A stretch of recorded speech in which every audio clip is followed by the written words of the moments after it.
Bismillahirrahmanirrahim. Assalamu alaikum, dear student. Today we discuss buoyancy and key characteristics of buoyancy force.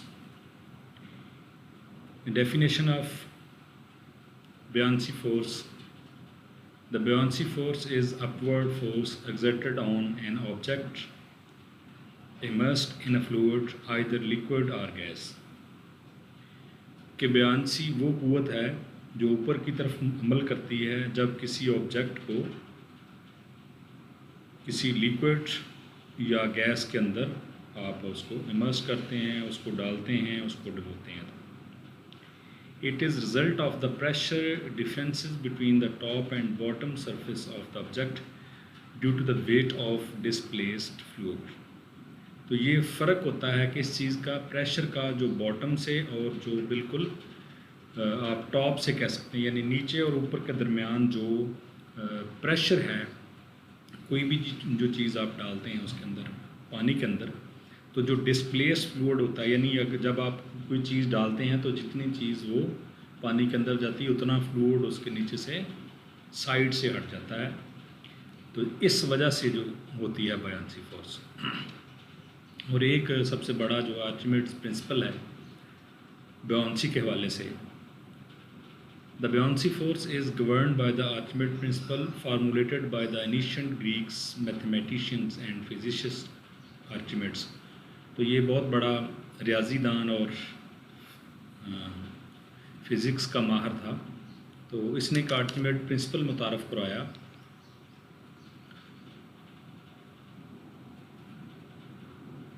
उसके मुताबिक Archimedes principle states that buoyant force experienced by an object submerged in fluid is equal to the weight of the fluid displaced by the object.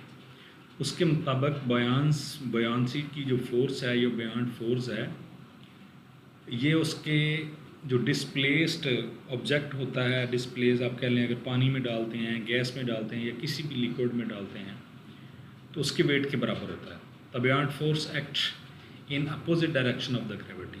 तो उसने कहा कि बुयांट force जो है वो हमेशा ग्रेविटी के अपोजिट, यानी ग्रेविटी के अपोजिट अमल करती है. ग्रेविटी नीचे ज़मीन की तरफ लेके आती है और ये जो अपवर्ड फोर्स है, बुयांसी जो है वो अपवर्ड फोर्स. अब इसके करैक्टरिस्टिक्स कौन कौन से हैं, उसमें मैग्नीट्यूड है. The magnitude of the buoyant force depends upon the volume of the fluid displaced by the object. अब मैग्नीट्यूड जो है वो किस पे मुनहसर करता है, इन्हिसार करता है, जो फ्लूइड डिस्प्लेस होता है उसके वॉल्यूम के ऊपर. The larger the volume of the fluid displace the greater the buoyant force experience by the object. यानी जितना उसका ज़्यादा वॉल्यूम होगा और उसका उतना ही ज़्यादा फ्लूइड जो है वो डिस्प्लेस होगा और उतनी ही ज़्यादा वो बुयांट फोर्स पैदा करेगा. Density, the density of the fluid and the object submerged in it also influence the buoyant force.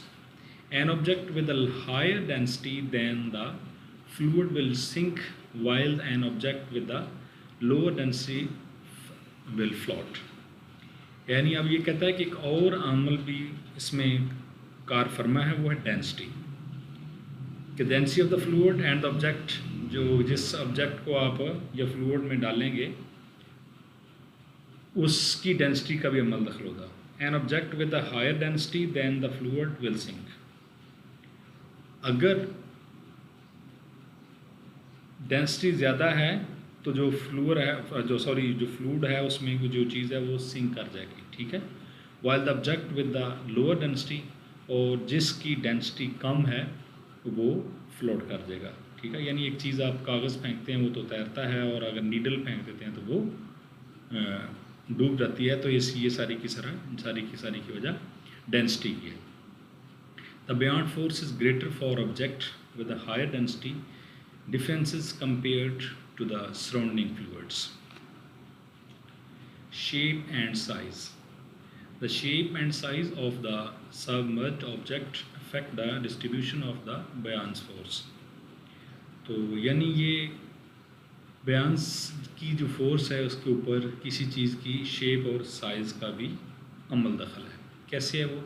Irregular shapes objects experience और a non-uniform distribution of the buoyant force which can result in rotational and tipping motion। आपको पता है जब submarine या बहरी जहाज़ ये चीज़ें जो पानी में तैराकी करनी होती हैं वो उन चीज़ों को बनाया जाता तो उनकी एक मखसूस शेप है जिसकी वजह से उनको ज़्यादा से ज़्यादा ब्यांसी की फ़ोर्स मिले और उनको जो फ्लोट करने में उनको तैरने में मदद दे। तो ये शेप और उनके साइज़ का भी ये देख लें आप, नीडल है और इसी के बराबर कोई और वेट है या 2 kg का वेट है उसको आप फेंक देते हैं और एक कोई और जिसका वॉल्यूम ज़्यादा है यानी आप प्लेट कह लें उसको फेंकते हैं तो वो तैरती है। लेकिन जब उसमें पानी भर जाएगा तो फिर उसका वेट ज़्यादा होने की वजह से वो डूब जाएगी। यानी एक आप कह सकते हैं कोई बाल्टी ले लें और उसके बराबर एक वेट ले लें जो सॉलिड है तो फिर उस शेप का और साइज़ का बहुत इसमें अमल दखल है।